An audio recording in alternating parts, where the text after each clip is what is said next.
It's bizarre that Kirby and the Rainbow Curse even exists. As a sequel to Kirby Canvas Curse, it borrows the mechanics of a game that successfully showed off the unique capabilities of the DS.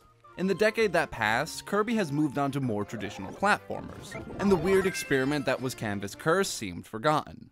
Reviving it on the Wii U appears to be a natural fit in many ways, but it fails to define the system like its predecessor. In fact, in one significant way, it illustrates a drawback of the Wii U. Namely, there is simply no reason to ever play single player on your TV screen. The gameplay is Canvas Curse through and through. You navigate a balled up Kirby through stages by drawing paths and platforms for him to roll and bounce along. It's a tactile experience, and in its day, it really illustrated how touch devices could be used to make complex, competent games. But now that means your eyes will be glued to your gamepad, making the television a useless appendage. It's essentially a portable game released on a console.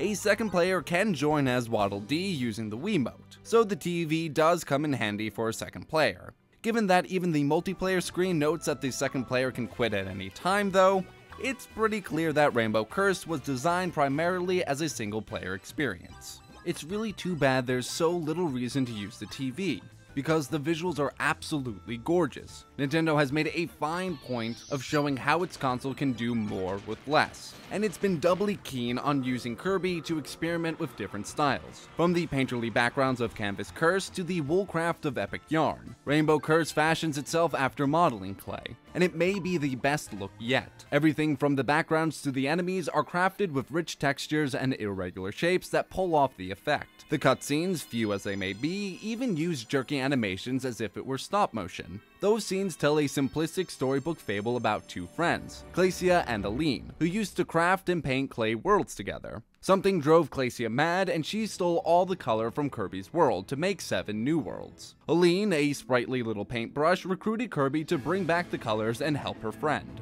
It's cute and gives a nice world-building rationale behind the rainbow paths you draw for Kirby to roll along. As much as it borrows from Canvas Curse though, it does build on that basic idea. In some of the stages, the game finds really inventive ways to use the path drawing gameplay to solve puzzles and defeat enemies. On the whole, it will feel very familiar to those who played Canvas Curse, and the first few worlds are a breeze. The difficulty quickly ramps up though, to the point that its cute art style hides some fiendish stage design. The ordinary drawing stages are broken up by the occasional transformation segments, in which Aline uses her powers to turn Kirby into a submarine, tank, or rocket ship.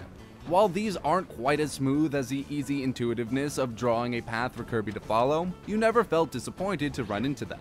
They largely still use the drawing mechanics, but instead of drawing a direct path for Kirby, the lines would be used to steer projectiles or tilt the rocket just so. Rainbow Curse is a little on the short side, but that also means it doesn't overstay its welcome. At 7 worlds consisting of 4 stages apiece, it can be finished relatively quickly. It feels like a nicely complete package regardless though, especially when you factor in challenge stages, collectibles like Aline's diary, and the multitude of hard-to-reach treasure chests. We here at Shacknews give Kirby and the Rainbow Curse an 8 out of 10. 10 years ago, Canvas Curse helped Nintendo explain its handheld oddity better than any press presentation or Q&A session ever could. The gameplay was so intuitive, so immediately familiar and smartly designed that it went a long way convincing many about the potential of the company's new handheld.